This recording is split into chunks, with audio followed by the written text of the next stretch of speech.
자, 오늘 창세기 강의는 47장 1절부터 10절까지인데요. 야곱이 내 나그네의 해가 130년이니이다 라고 말하는 그 말씀을 주제로 오늘 하나님의 말씀을 듣도록 하겠습니다. 먼저 말씀을 좀 볼게요.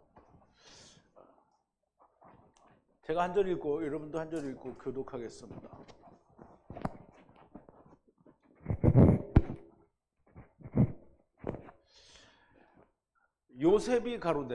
요셉이 바로에게 가서 고하여 가로되 나의 아비와 형들과 그들의 양과 소와 모든 소유가 가나안 땅에서 와서 고센 땅에 있나이다 하고 형들 중 5인을 택하여 바로에게 보이니 바로가 요셉의 형들에게 묻되 너희 생업이 무엇이냐? 그들이 바로에게 대답하되 종들은 목자이온데 우리와 선조가 다 그러하니이다 하고 그들이 또 바로에게 구하되 가나안 땅에 기근이 심하여 종들의 떼를 칠 곳이 없기로 종들이 이곳에 우거하러 왔사오니 청컨대 종들로 고센 땅에 거하게 하소서. 바로가 요셉에게 일러 가로되 네 아비와 형들이 내게 왔은즉 애굽 땅이 네 앞에 있으니 땅의 좋은 곳에 네 아비와 형들로 거하게 하되 고센 땅으로 그들로 거하게 하고 그들 중에 명한 자가 있는 줄을 알거든 그들로 나의 짐승을 주관하게 하라. 요셉이 자기 아비 야곱을 인도하여 바로 앞에 서게 하니 야곱이 바로에게 축복하매 바로가 야곱에게 묻되 네 연세가 얼마뇨? 야곱이 바로에게 고하되 내 나그네 길의 세월이 130년이니이다. 나의 연세가 얼마 묻더니 우리 조상의 그 나그네의 길의 세월에 미치지 못하나 험악한 세월을 보내었나이다 하고 야곱이 바로에게 축복하고 그 앞에서 나오니라. 아멘. 자, 우리 잠깐 기도하겠습니다. 거룩하신 여호와 아버지 하나님, 우리가 창세기를 이미 한번 다 공부를 했지만 그래도 미흡하여 우리가 다시 한번 또 히브리 원어로 한 절 한 절, 한 단어 한 단어를 짚어가며 하나님의 말씀을 다시금 묵상하고 있습니다. 이제 그 말씀을 묵상하는 와중에 이제 그 끝부분인 47장에 와서 우리가 야곱과 바로의 만남을 보고 바로가 야곱에게 묻는 네 연세가 얼마뇨? 라고 묻는 그 질문에 야곱이 나의 순례의 길이 130년이나 우리의 조상의 그 나그네의 길에는 미치지 못한다라고 하는 그 답변을 통해서 과연 바로는 무엇을 물은 것이며 야곱은 무슨 대답을 한 것인지, 또 이 성경을 통해서 히브리어 성경을 통하여 하나님은 우리들에게 무슨 말씀을 하려고 하시는 건지를 우리가 좀 명확하게 더 깊이 자세히 깨닫고 야다하는 귀한 시간이 될 수 있도록 인도하여 주시옵소서. 예수님의 이름으로 기도하옵나이다. 아멘. 자, 이제 우리가 너무나 잘 아는, 많이 아는 그런 내용이죠. 바로가 야곱에게 너 연세가 얼마냐라고 물으니까 야곱이 연세가 130년인데 우리 조상의 그 나그네의 세월에는 미치지 못하지만 험악한 세월을 살았다, 이렇게 답변을 하게 되는데요. 그런데 이제 우리가 우리말 번역이나 또는 다른 어떤 세상의 목사님들이 설명해 준 얘기를 듣는 것하고는 정말 그 내용이 많이 다릅니다. 그러니까 무조건 또 저 사람은 딴소리 하는구나 라는 얘기를 생각을 하지 마시고 정말 히브리어에서는 우리에게 뭐라고 말하는지를 좀 잘 이해하면 좋겠습니다. 그냥 배척할 게 아니라 하나님이 처음 인간에게 언어로 주신 게 히브리어 성경입니다. 그러니까 그거를 막 무시해버리면 하나님이 말씀하신 걸 무시하는 거죠. 그러면 사람이 다 번역을 하고 고쳐놓은 거를 우선시하고 히브리어로 말씀하신 거를 버려버리면 최초의 말씀을 하신 분을 그걸 무시하고 다른 사람이 바꿔놓은 거를 그걸 맞는다라고 하면 하나님을 무시하는 거잖아요. 그러고도 살아남기를 원한다면 당신은 미친 사람입니다. 자, 이제 우선 이 말씀을 하기 전에 우리 지난 시간에 나눴던 말씀을 좀 되새김을 해볼게요. 요셉이 애굽에서 분리하여 나온 라브 아들 두 아들이 있죠. 두 네피시와 애굽에 들어간 야곱의 집의 모든 네피시가 3키는 70이나 이렇게 했어요. 그러면 요셉의 두 아들들은 라브고요. 그리고 이 야곱의 집의 모든 소유는 삼키는 폐 70이라 이렇게 되어 있는데요. 요셉의 가족을 포함하여 야곱의 집의 70이라는 말은 야곱 곧 이스라엘의 집이 70이라는 말이고요. 이 야곱의 모든 집이 안식을 이루게 된다라는 말씀이 됩니다.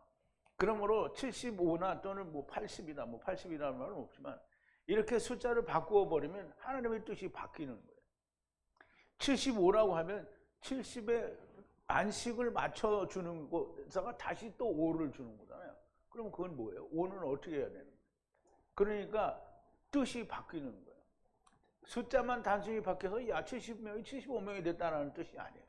성경은 숫자로 모든 걸 대별해서 말씀하시기 때문에 야곱의 집의 모든 자가 레피시가 안식을 얻는다라는 거예요. 그럼 75라는 말은 여분이 있다는 거잖아요.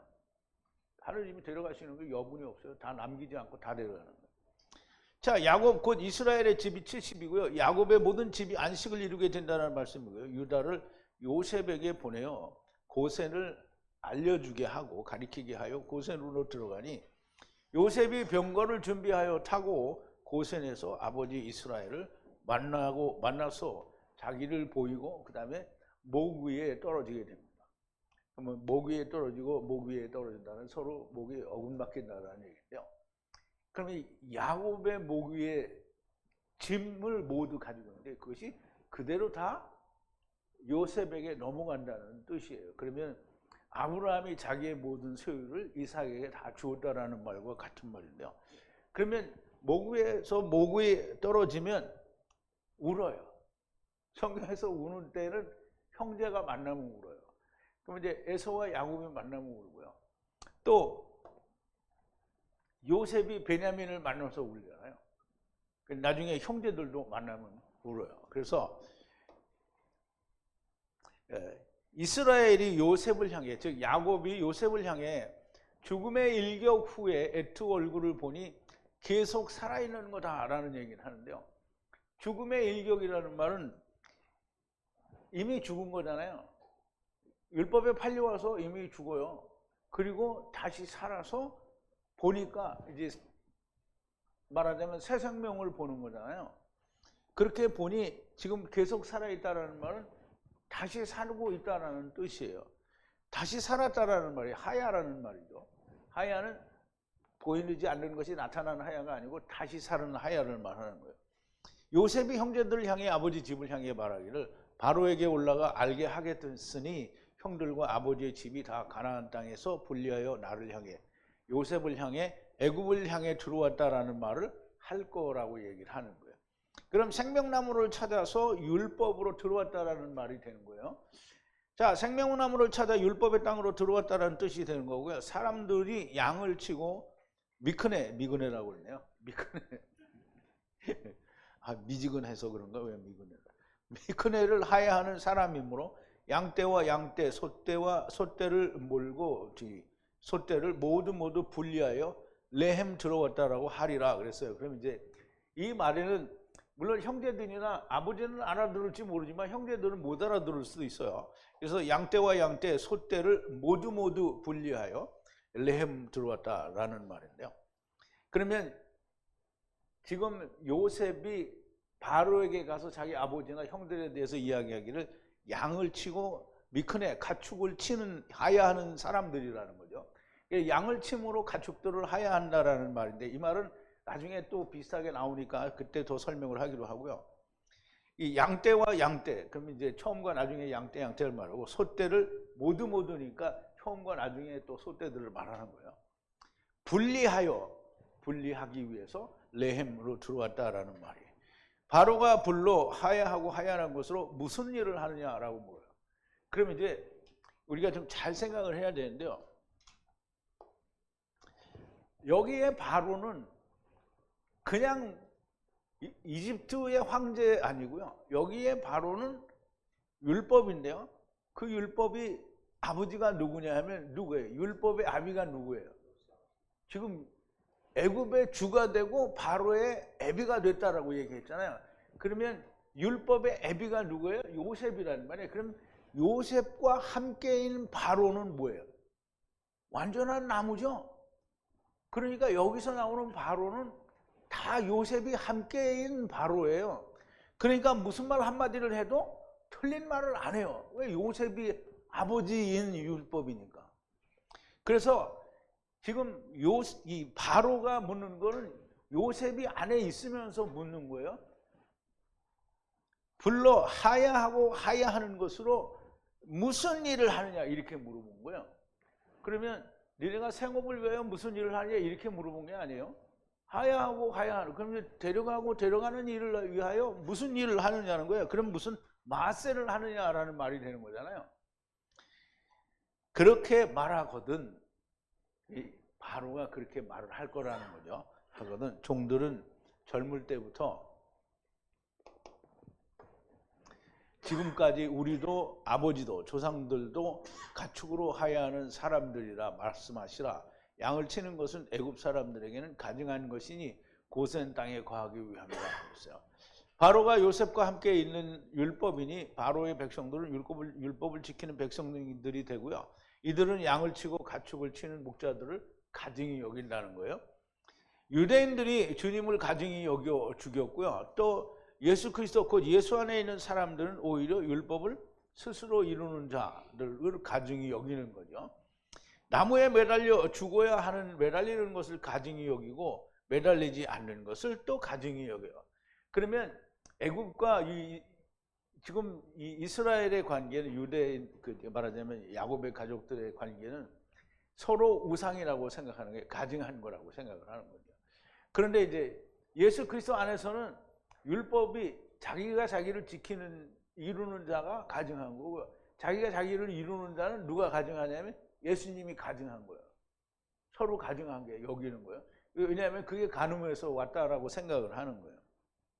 자, 이제 어쨌든 지금은 요셉과 그 자기 형제들과 요셉이 그 자기 형제들과 아버지와 모든 것들에 대해서 애굽은 가증히 여긴다라는 거예요. 그러니까 가증히 여기니까 형과 아버지와 모든 아버지의 집을 고센 땅에 두게 될 거다라는 거예요. 지금 다분히 의도적으로 요셉은 고센 땅으로 들어갔고 먼저 그리고 거기서 거한다라는 통보를 하는 거죠. 자, 이제 1절인데요. 요셉이 들어가서 바로에게 구하여 가로되 형들과 아비와 양떼와 소떼 그리고 모든 분리는 나누어지는 걸 말하죠. 모든 분리가 그러면 지금 애굽 땅에 들어오는 건 모두 전체가 다 분리돼서 오는 거예요. 분리가 가나안 땅에서 벗어서 고센 땅으로 레헴 들어왔나이다. 요셉이 들어가 바로에게 가로되 형들과 아버지와 양떼와 소떼 모든 분리가 가나안 땅에서 벗어서 고센 땅으로 레헴 들어왔나이다 라는 말은 율법과 율법을 지키는 자들이 가증히 여기는 곳에 왔다라는 거예요. 지금 이제 고센 땅을 이 사람들이 이게 가증히 여기고 그러니까 고센 땅에 들어가도 말이 없을 거다라는 의미로 이제 지금 요셉이 그렇게 얘기를 하는 거고요. 바로도 끝끝내 그런 아무 말도 안 하죠. 근데 사실은 이 애굽 사람들이 볼 때는 가증한 사람들이 가증한 곳에 왔다라고 생각을 할 텐데, 자 이제 2절인데요. 이 굉장히 중요한 부분입니다. 우리말 번역에는 요셉이 그냥 형제 다섯을 취하여 바로에게 보이니 이렇게 되어 있는데요. 거기에는 끝 카세를 위한 다섯 형제를 취하여 사람들로 바로의 면전에 세우니 그렇게 되어 있어요. 그러니까 이런 부분에 있어서는 너무나 명백하게 우리가 다시 짚어서 설명을 해야 돼요. 목사들이 집에서 배워야 될 게 이겁니다. 그런데 목사들이 이거 안 하고 성도들 집에 가서 기도하고 나올 때는 돈 벌라고 그 다음에 이렇게 하는 걸 이거 목사가 할 일이 아니에요. 목사는 카세가 거기 왜 들어갔는지 히브리어로, 그리고 카세를 위한 다섯 형제는 누군지, 왜 에노시라는 사람이라는 단어를 썼는지 그거를 우리가 알아야 되잖아요. 바로에게 면전에 세우니. 그럼 이 사람들을 왜 바로의 면전에 세웠냐? 카세를 위한 다섯 형제니까 바로의 앞에 세웠어요. 이 말은 우리가 다른 사람들은 이해할 수 없어도 우리 성의 사람들은 정말 잘 이해를 해야 됩니다. 창세기 4장의 끝을 위한 하나님의 예언의 말씀을 기록하신 것처럼 창세기 4장에는 보면 세월이 지난 후에라고 해서 그 세월이 지난 후에는 예수 그리스도가 십자가에서 못 박히신 그때 당시의 일을 얘기하는 거잖아요. 여기서도 그때 당시의 일을 얘기하는 거예요. 갓세는 끝이잖아요. 끝. 그 끝을 향해서. 그러면 예수님이 오셨을 때 유대인들이 성공했어요? 성공 못했어요? 근데 그 사람들이 어디로 가요? 끝에 갓세로 간단 말이죠. 그럼 이 다섯 형제는 그 갓세로 가는 이스라엘을 말해요. 결국은 망할 사람들을 보내주는 거예요. 지금 이제 이 다섯 형제를 뭐 베냐민이면 베냐민, 뭐 루벤이면 루벤, 뭐 시몬 이걸 안 됐단 말이에요. 이름은 아무것도 안 넣었어요. 그냥 다섯 형제예요. 그러면 예언의 말씀을 하신 것처럼 여기서도 그 메시아 왕국을 위한 다섯 형제를 위하여 바로의 면전에 세웠다라는 얘기를 하는 건데요. 바로의 면전에 섰어요. 꼬꾸라진 게 아니고 서 있단 말이에요. 아마드 같은 거예요. 근데 이 아마드는 여기는 아마드라고 안 하고 여기 뭐라고 했냐면 야자라고 했는데 이게 오랫동안 영원히 거기에 두는 걸 말해요. 율법과 거기에 같이 서 있는 걸 말해요. 그러면 오랫동안 언제까지 서 있냐면 메시아 왕국에 도달할 때까지 서 있는 거죠. 메시아 왕국이 끝날 때까지도 있는 거예요. 자, 이제 영원히 놓다 또는 세우다, 남기다, 머무르다 등의 뜻이 있는데요. 다섯 형제의 사람은 이루지 못하는 이스라엘을 말합니다. 그래서 이루지 못하는 자는 부자가 아브라함 품에서 제게 다섯 형제가 있다라고 말하는 그 다섯 형제는 이스라엘 말하거든요. 그 이스라엘은 못 이루죠. 그러니까 이스라엘은 어디로 가야 되는 거예요? 그 이스라엘은 메시아 왕국으로 가야 돼요. 그래서 내가 형제 다섯이 있으니 이 말은 다섯 형제라는 말은 은혜를 바라는 율법을 모세오경을 가진 형제들이 있다는 거예요. 근데 그 형제들이 지금 자기처럼 하면 다 이곳에 올 것 틀림없거든요. 그러니까 오지 않도록 그렇게 하게 해달라는 거예요.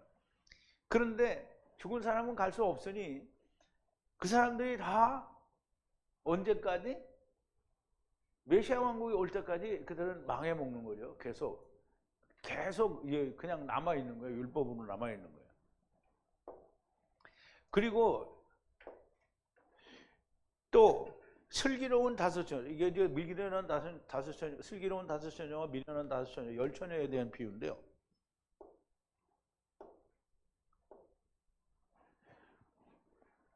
그 중에 다섯은 미련하고 다섯은 슬기 있는 자라. 이렇게 미련한 자는 메시아 왕국, 이게 지금 마태복음 25장에서는 그 얘기가 메시아 왕국에 관한 얘기를 하는 거거든요. 메시아 왕국에 들어가는 거를 얘기하는데 메시아 왕국에 들어가는 자는 슬기로운 다섯 처녀가 들어가는 거잖아요. 미련한 다섯 처녀는 못 들어가요. 그럼 어디로 가요? 남은 자에 속하게 되겠죠. 그러면 슬기로운 다섯 처녀는 다섯을 가지고 메시아 왕국에 들어간 자를 말하는 거고요.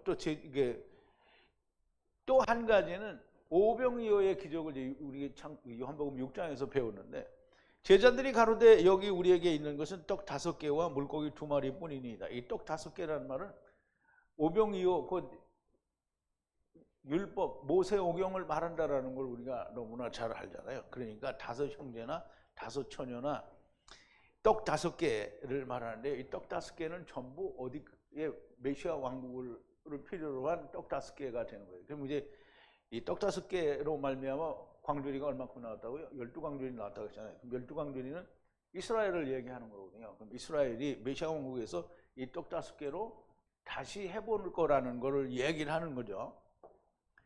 자, 이 다섯 형제는 어떤 이름을 가진 형제들을 말하는 것이 아니고요. 이스라엘 전체고 또 율법, 모세오경 다섯을 가진 형제들을 말하는 것이고요. 그렇기 때문에 형제들의 이름이 없는 것이고요. 이들은 바로의 율법 앞에 서서 메시아 왕국 때까지 남아있을 것이라는 말씀이 됩니다. 요셉이 하는 일에 이미 하나님께서 함께 하심으로 장래 일을 예언하시는 겁니다. 그럼 요셉은 지금 이 형제들을 취해서 율법이 처음 첫사람 아담 때에는 예수님이 오셔서는 이루지 못할 거라는 걸 알고 있는 거예요, 요셉이. 히브리어 원어로 보지 않으면 알 수 없는 말씀이에요. 그러니까 이게 히브리어 원어로 보지 않으면 다섯 형제나 뭐 이런 것들이 이해가 안 되는 거예요.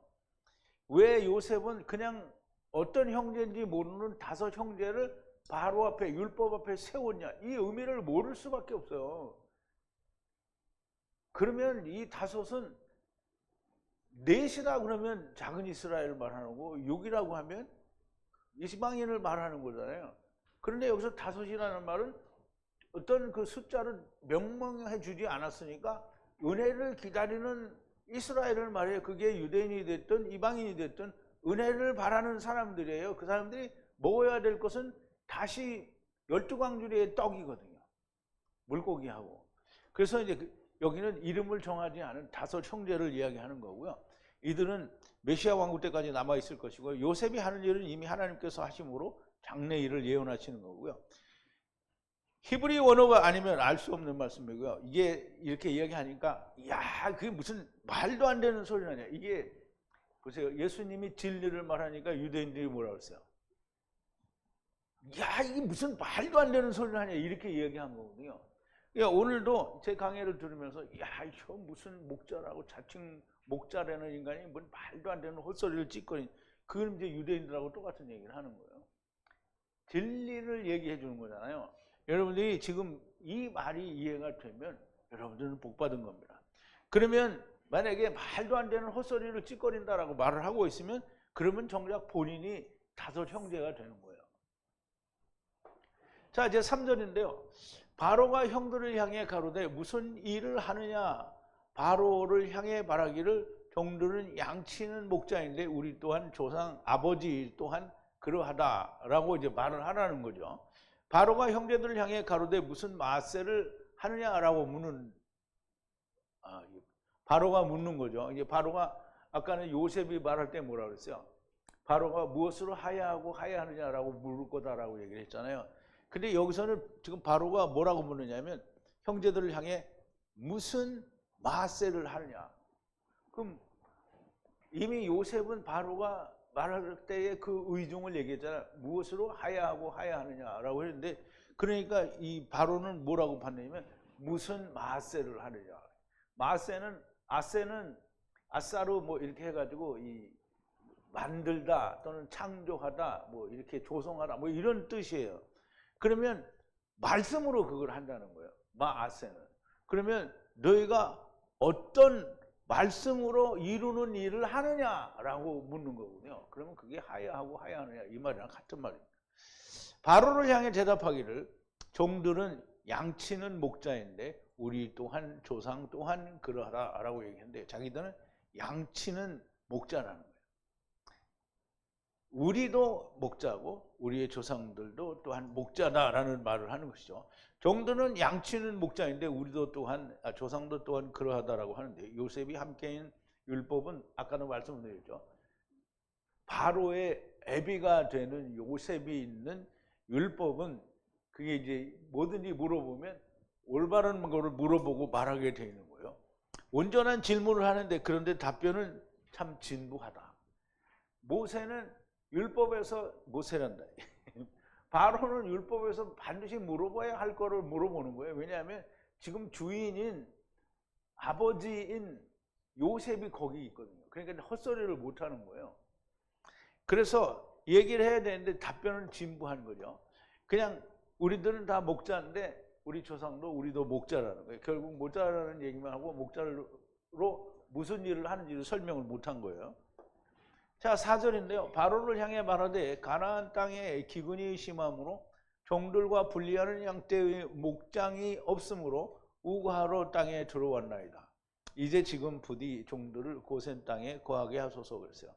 바로를 향해 이제 말을 하는데 우리가 목자한다라고 얘기를 했잖아요. 예, 바로를 향해 말하는데 가나안 땅에 기름이라고 그랬는데 기근인데요. 기름이 심함으로 고쳐요. 여러분들이 고쳐요. 기근이 심함으로 종들과 분리하는 양떼의 목장은 이게 목자장이 아니고 목장이 그냥 푸른 초원이 있는 목장이 없어서 우리가 우거하러 땅에 내려왔다는 거예요. 그럼 애굽에 지금 우거하러 내려왔다고 그러죠. 그럼 이제 우리 창세기에서 보면 애굽에 우거하러 내려가는 때가 도로 있는데 이 우거한다는 하면 구루 나그네의 삶을 말하고요. 순례의 삶을 말하는 거예요. 땅에 왔나이다. 이제 지금 부디 종들에게 고센 땅에 거하게 하소서. 아브라함은 밧단 아람에서 가나안으로 내려왔어요. 이제 아브라함이 하나님께 처음으로 말씀을 드린 게 너는 너의 본토 아비 친척집을 떠나 내가 지시할 땅으로 가라. 그게 어디예요? 가나안으로 가라는 거잖아요.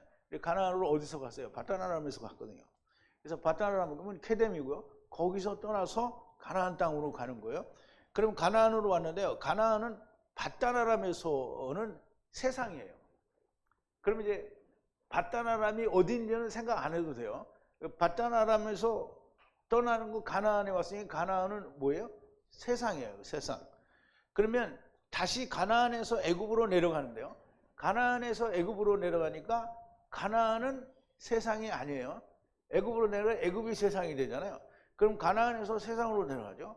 그러면 애굽은 세상이고요. 애굽에서 다시 가나안으로 가요. 그럼 애굽에서 가나안으로 가면 애굽이 세상이고 가나안은 뭐예요? 이제 하늘나라가 됐죠. 그러면 가나안은 본래 아브라함이 내려온 세상인데요. 이 세상에서 떠나온 곳으로 들어가게 되는데요. 그 떠나온 곳으로 돌아가는 게 어디로 가는 거예요? 바단-아람으로 가야 맞는 거잖아요. 왜냐하면 바단-아람으로 가야 본래 있던 데로 가는 거잖아요. 그런데 뭐라고 했느냐면 바단-아람은 케뎀이에요. 케뎀. 그런데 케뎀은 에덴 동산이고요. 거기는 돌아가면 안 되는 곳이에요. 그래서 말씀하시기를 히브리서 11장 13절에 뭐라고 했냐면 이 사람들은 다 믿음을 따라 죽었으며 약속을 받지 못하였으되 그것들을 보고 멀리서 환영하며 또 땅에서는 외국인과 나그네로라고 증거하였으니 이같이 말하는 자들은 본향을 찾는 것을 나타냄이라 그랬어요. 그러면 저희가 나온 바 본향을 생각하였다면 돌아갈 기회가 있었으려냐. 그럼 어디를 말하는 거예요? 케뎀을 말하는 거죠. 바단-아람을 말하는 거예요. 그런데 거기가 아니고 저희가 이제는 더 나은 본향을 사모하니 곧 하늘에 있는 것이라. 그러므로 하나님이 저희 하나님이라 일컬음을 받으심을 부끄러워 아니하시고 저희를 위하여 한 성을 예비하셨느니라. 하늘에 있는 예루살렘 성을 말하는 거죠. 그러면 보세요. 바단-아람에서 가나안으로, 가나안에서 애굽으로, 애굽에서 가나안으로, 가나안에서 바단-아람으로 가야 되는데 거기 안 하고 어디로 가요? 예수 그리스도 안으로 가는 거죠. 그러면 하나님의 나라가 예수 그리스도 안으로 지금 와 있으니까 다 이리로 가는 거예요. 그런데 궁극적으로는 히브리서 기자가 뭐라고 말하느냐면 우리가 돌아가야 할 본향은 하나님의 나라에 있는 한 성이라고 얘기를 한 거잖아요. 그러면 우선 육신에 있을 동안은 예수 안에 있고, 그리고 우리가 갈 때는 하늘에 있는 예루살렘 성으로 가는데, 물론 첫째 부활이 이루어지기 전에 아브라함 품에 가 있는 거죠. 자, 이제 그래서 이런 말들을 우리가 좀 잘 이해를 해야 됩니다. 그러나 땅에 있을 동안에는 예수 그리스도 안에서 새 생명으로 살고 있는 거다라는 말을 하는 거예요. 자, 이제 이해가 됐습니까? 네, 이해가 돼야 돼요. 자, 5절인데요. 바로가 요셉을 향해 말하기를 아버지와 형들에게 말하라. 이제 요셉에게 말하는 거예요. 아버지와 형들에게 말하라. 향하여 들어왔으니, 지금 너를 향해서 애굽을 향해서 들어왔으니, 바로가 요셉을 향해 말하기를 아버지와 형들에게 말하라. 향해 들어왔으니 아버지와 형들이 애굽의 율법의 나라에 들어왔으니, 율법이 말하는 것을 다 알아야 하는 것이고, 그리고 그러므로 바로는 요셉과 함께인 바로는 허튼 말을 하지 않아요.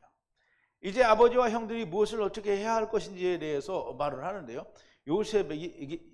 요셉이게라고 그래요. 요셉에게인데요. 아, 이거 왜 이렇게 틀렸어? 요셉에게, 형제와 아버지에게 이 말을 하라는 건데, 어떤 말을 하라는 거냐면, 애굽 땅이 요셉 앞에 있잖아요. 그러니까 후의 면전에 있으니 최상의 땅에 거하라. 에트 아버지와 바에트 형제들이 고센 땅에 거하고, 만약에 군대를 아는 사람이 있고 있으면 가축 위에 분리하는 라이 장관으로, 계명으로 장관을 두라, 이렇게 돼 있어요. 그럼 이제 순 히브리 말로 이렇게 해서 우리말로 직역을 해놓으면 무슨 말인지 잘 모르죠. 자, 이제 애굽 땅이 후의 면전에 있으니, 그럼 이제 애굽 땅이 지금 후는 요셉의 면전에 있는 거예요. 면전에 있으니 나중 후의 면전에 최상의 땅이라고 그랬는데요. 이게 후가 둘인데 하나가 빠졌나? 어떻게 된 거야? 어쨌든 나중 후의 면전에 최상이라는 말은 우리말로 번역해서 최상인데요. 좋다, 선하다라는 말이 뭐라 했어요? 창세기 4장 7절에 보면 야타부죠. 그러면 여기서 최상이라는 말은 뭐냐면 마야타부예요. 마야타부. 그래서 베마야타부 이렇게 되어 있는데요. 이것은 말씀으로 아버지의 뜻과 내 생각이 딱 맞아떨어진 걸 말해서 그래서 그걸 최상이라고 하는데요. 베마야타부라고 이렇게 베마야타부라고 이게 내가 만들어낸 발음이에요. 발음을 이렇게 중요시 여기면 안 됩니다. 발음은 아무리 잘해도 이스라엘처럼 똑같이 될 수가 있어요.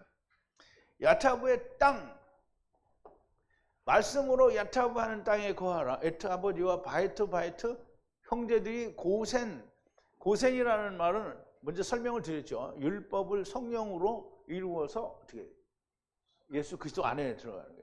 율법과 성령으로 예수 그리스도 안에 들어가는 땅에 거하고 만약에 아버지의 말씀으로 만약에는 그냥 우리말처럼 if나 이런 뜻이 아니고요. 그러니까 알파벳으로 위주로 얘기를 하면 아버지의 말씀이에요. 그럼 아버지의 말씀으로 아버지의 말씀으로 뱀 군대를 아는 사람이 있어요. 그러면 집들이 말씀으로 군대에 왔다는 거예요. 군대는 이제 차바도 군대인데 하일도 군대예요. 그래서 여기는 하일이라는 단어를 썼는데요. 군대를 아는 사람이 있고 있으면 미크네 아니고요. 미크네예요.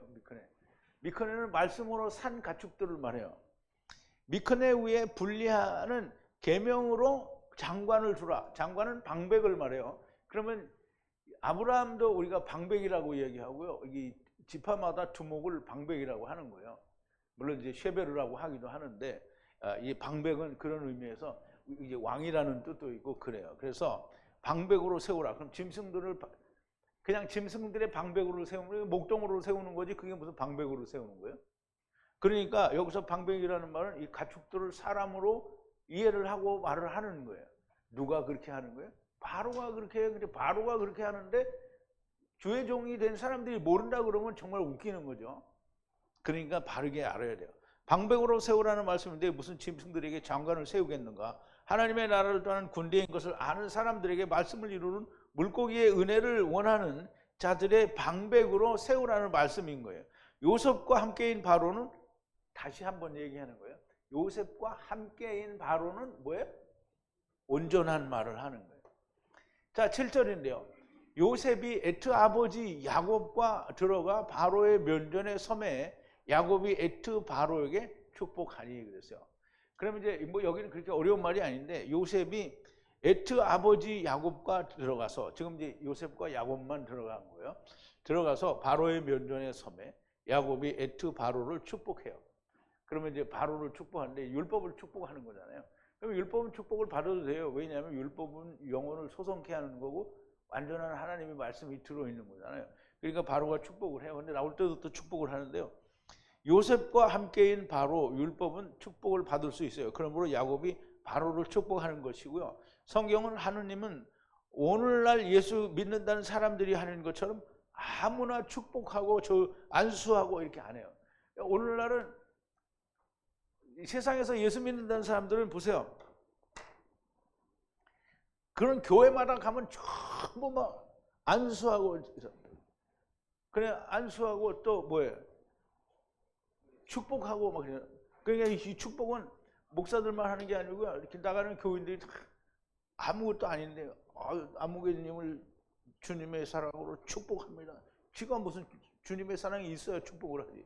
주님의 사랑도 없는데 막 축복한다고 축복 그걸 막 무슨 축복인지 모르는 축복을 막 디리디리 남발들을 하고 있는 거예요. 그리고 디리디리 안수. 자기들은 가진 것도 없는데 안수래. 자기들이 가진 게 뭐가 있어요? 죄밖에 없죠? 그 죄를 안수하고 있으니까 막 안수하면 다 뭐가 가요? 다 죄가 가는 거예요. 그런데 하느님이 이렇게 안수하는 거예요? 야곱이 이거 안수하는 거냐고요? 그럼 야곱이 몰라서 바로를 안수하겠냐고, 축복하겠냐고요? 다 알아요. 그래서 축복하는 거예요. 오늘날 사람들이 하는 축복과는 의미가 다른 거예요. 어쩌다 맞아떨어지는 게 아닙니다. 자, 이제 8절인데요. 바로가 야곱을 향해 가로되 산해의 날들이 얼마냐. 이게 이제 그냥 직설적으로 우리가 받아들이면 네가 산 해의 날들이 얼마냐 이렇게 물어보는 것 같죠. 근데 날은 항상 뭐라 그랬죠? 물론 날일 수도 있어요.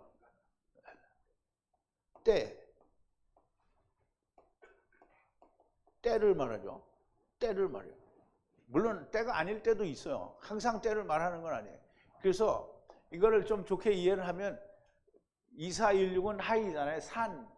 산 해의 때가 얼마냐, 이게 돈이 얼마냐가 아니고요. 어디쯤이냐라는 그런 의미예요. 무엇이냐? 여기는 이제 마인데요.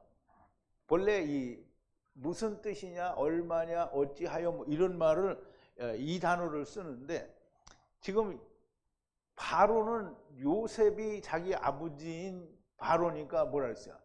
바른 말을 하는 거잖아요. 그러면 산해의 날들이 얼마냐? 그러면 이제 야곱이 지금 130세라고 하잖아요. 근데 야곱이 어쩌다가 130대에 거기 왔을까요? 아니면 130에 맞춰서 온 걸까요? 130에 맞춰서 온 거잖아요. 그러니까 이 바로의 질문이 130이라는 말은 이게 그 말을 끌어내는 거잖아요. 너의 그 산해 때가 얼마냐? 바로가 야곱을 향해 산날의 해의 날들이 얼마냐? 번역 성경은 연세가 얼마냐? 몇 살이냐? 묻는 것으로 이해가 되는데요. 그런데 산해의 때가 어디냐라는 말인데요. 지금 바로는 요셉과 함께인 것을 명심해야 됩니다. 바로의 율법은 영혼을 소성케 하는 말씀이고요. 율법은 날카롭고 완전한 나무예요. 요셉이 함께 있으면 야곱은 이 말의 뜻을 알아요. 그냥 마구 답을 하는 게 아니고요. 질문에 맞는 답을 하는 겁니다. 야곱이 바로를 향해 가로되 130 순례의 해의 때이니 순례의 때가 에트 조상의 산해의 날에 미치지 못하지만 산해의 날 때에는 악한 작은 해를 하여 하였다라고 얘기를 합니다. 그럼 이제 이게 참 쉽지 않은 말이긴 한데요. 130 순례의 해라고 했으니까 130세를 살았다라는 말이잖아요. 그러면 순례의 날들이니 이 순례의 때가 조상의 산해의 날에는 미치지 못하지만 조상들은 훨씬 많이 살았죠. 뭐 아담은 930세를 살았고 아브라함도 또 자기 에서도 이스마엘도 다 그거보다 많이 살았어요. 130세보다는. 근데 지금 야곱이 130세를 살고 마를 건 아니잖아요. 지금 130세의 야곱이 바로를 만나는데 그 바로와 누구가 있냐면 요셉과 함께 있잖아요. 그리고 바로 이게 야곱과 요셉이 만난 순간이잖아요. 어떤 순간이냐면 요셉이 베냐민을 만난 순간이잖아요. 그러면 이렇게 모든 게 다 합쳐지면 요셉은 인자라는 말이고요. 야곱은 또 보내는 자가 되는 거예요. 그러면 이제 보세요. 야곱이 130세에 누가 왔어요? 인자와 베냐민이 만났잖아요. 그게 130세예요. 그러면 첫사람 아담이 자기 아들을 몇 살에 낳았어요? 130세에 낳았어요. 그러면 이 예수님이 세상에 오셔서 자기를 드러내고 일을 시작하시는 때가 언제요? 30세요. 그러면 왜 30세만 나왔냐? 100은 어디로 날아갔냐? 율법이 성취가 되는 게 100이에요. 그래서 130세라는 말은 지금 바로가 물어보는 거는 모든 의미를 포함해서 물어보는 거예요. 왜? 요셉이 아비이기 때문에. 그러니까 야곱은 거기에 걸맞는 대답을 하는 거예요. 130세. 그리고 하나님은 또 그 시간에 맞춰서 거기에 오고 만남이 이루어진 거예요. 그래서 조상의 산해, 즉 그 순례의 길에는 미치지 못하지만 악한 작은 해를 하야 하였다. 그랬어요. 이 악하다라는 말은 야곱이 무슨 악한 짓을 했어요? 아브라함은 마누라 팔아먹는 놈이지 이삭도 팔아먹니. 야곱은 얍삽하고 간사하고 사기질 치는 놈. 근데 그거는 누가 말하는 거예요? 사람들이 말하는 거예요. 야곱은 나쁜 짓을 한 게 없어요. 그런데 악한 삶을 살았대요. 그럼 이게 무슨 말이냐면 야곱이 순례의 길을 살고 있는 이 삶은 하나님을 떠난 상태의 삶이라는 거예요. 그거를 130년을 살았는데 메아트, 작은 해라는 거예요. 그러면 그 작은 해라는 말은 뭐냐면 카탄의 해를 만들었다는 거예요. 자, 이제 야곱이 바로를 향해 가로되 130 순례의 날들이니 순례의 때가 조상의 산해의 날에 미치지 못하는 산해의 날들 곧 때의 악한 작은 해를 하야하였나이다. 그래서 조상의 산해에는 미치지 못하지만 악한 하나님을 떠난 작은 카탄의 해를 하야하였고 곧 육신으로 와서 보여진 시간이 지금 작은 카탄의 해 130해를 살았다는 것이고요. 이 뒤로도 더 오래 살죠. 130을 살았는데 아마 17년을 더 살걸요. 그래서 147세인가 죽지 않아요? 지금 바로에게 보여지는 때가 130해의 때라는 거예요. 130해는 첫사람 아담이 인자를 낳은 때가 130해고요. 창세기 5장 3절인데요. 아담이 130세에 자기 모양 곧 자기 형상과 같은 아들을 낳아 이름을 셋이라 했는데요. 아담이 130세에 자기와 유사한 형상의 아들을 낳고 이름을 뭐라 했어요? 셋이라 불렀다라고 그랬는데요. 지금 야곱이 만난 요셉이 바로 그 인자라는 말을 하고 있는 것이고요. 아, 요셉이 무슨 인자냐? 예수 그리스도가 인자. 그러면 요셉을 예수 그리스도라고 하지를 말아야지. 인자라는 말이죠. 마땅히 물어봐야 할 것을 물은 것이고요. 그 질문에 합당한 답을 해주신 겁니다. 자, 이제 10절인데요. 야곱이 에트 바로를 축복하고 바로의 면전에서 나가니라 그랬어요. 야곱이 에트 바로를 축복하고 바로의 면전에서 나가니라는 야곱은 하나님이시고요. 아무에게나 그냥 어쩌다 한 개 맞아 떨어지라고 하고 축복을 남발하는 게 아닙니다. 야곱의 축복은 하나님의 축복이고요. 바로는 율법은 축복을 받은 거예요. 이집트의 파라오 황제가 축복을 받았다는 것이 아니고요. 야곱이 바로를 축복한 후에 그 앞에서 나갔다라고 하는데요. 벌써 끝났나? 어쨌든 야곱은 축복을 할 수 있는 위치에 있는 분이고 또 축복받을 만한 자에게 축복을 한 거예요. 그러니까 바로에게 들어가서 축복하고 나올 때도 축복을 하니까 이 그러니까 야곱의 축복을 받은 율법을 아는 자는 복을 다 받아요. 그런데 야곱의 축복을 한 그 율법이 아닌 다른 율법을 자기가 원하는 율법을 지키는 자들은 다 어떻게 되냐면 다 꽝인 거예요. 다 무화과나무, 저주받은 무화과나무가 되는 거예요. 오늘도 지금 야곱이 바로 율법의 아비가 요셉인 그 율법이 묻는 질문에 답을 하는 130세라는 말은 그 순간이 곧 인자가 세상에 오신 순간이고 인자가 세상에 오신 그 순간은 예수님이 세상에 유월절 어린 양으로 나타난 그 순간을 말하는 거고 요셉과 베냐민과 아버지가 다 하나로 만나는 그 순간이 130세라는 의미를 가집니다. 그래서 정말 히브리어로 성경을 보는 것은 너무나 중요하고요. 정말 많은 은혜가 됩니다. 그러면 그 은혜를 못 받으면 어떡하냐? 못 받으면 어떻게 해요? 그냥 음부로 가는 겁니다. 그렇다고 해서 여러분이 멸망당하지는 않습니다. 그런데 기왕의 말을 들었는데 종노릇을 못하고 그냥 음부에 간다 그러면 얼마나 억울하겠냐고요.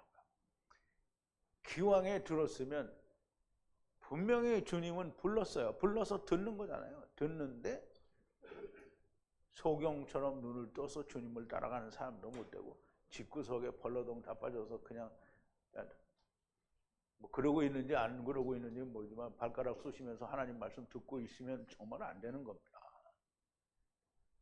그냥 댓글에다가 감사합니다만 외치고 그렇게 하지 말고 아니 감사합니다를 외치는 거는 유대인들보다 더 나쁜 거예요.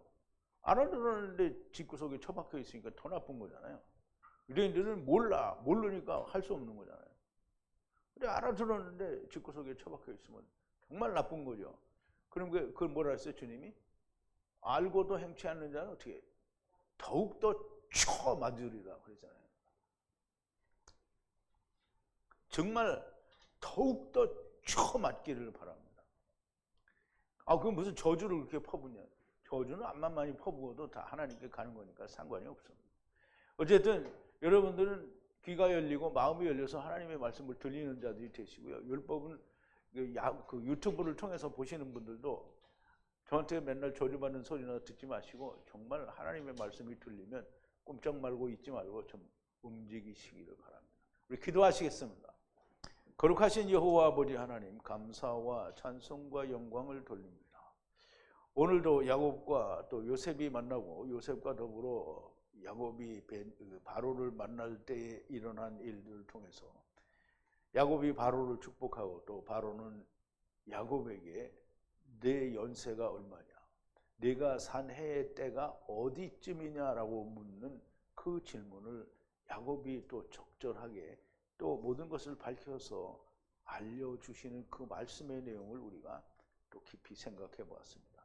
하나님의 말씀은 하나하나가 구구절절이 다 진리요, 그 말씀을 이해하는 것이 곧 생명이요, 우리가 아버지께로 나아가는 것임을 너무나 명백하게 배웁니다. 아버지 하나님, 저희들에게 들을 귀를 주셨사오니 저희들을 끝까지 인도하시고 우리가 마땅히 종의 일을, 베냐민의 일을 감당하는 자들이 되게 하여 주시옵소서. 예수님의 이름으로 기도하옵나이다. 아멘.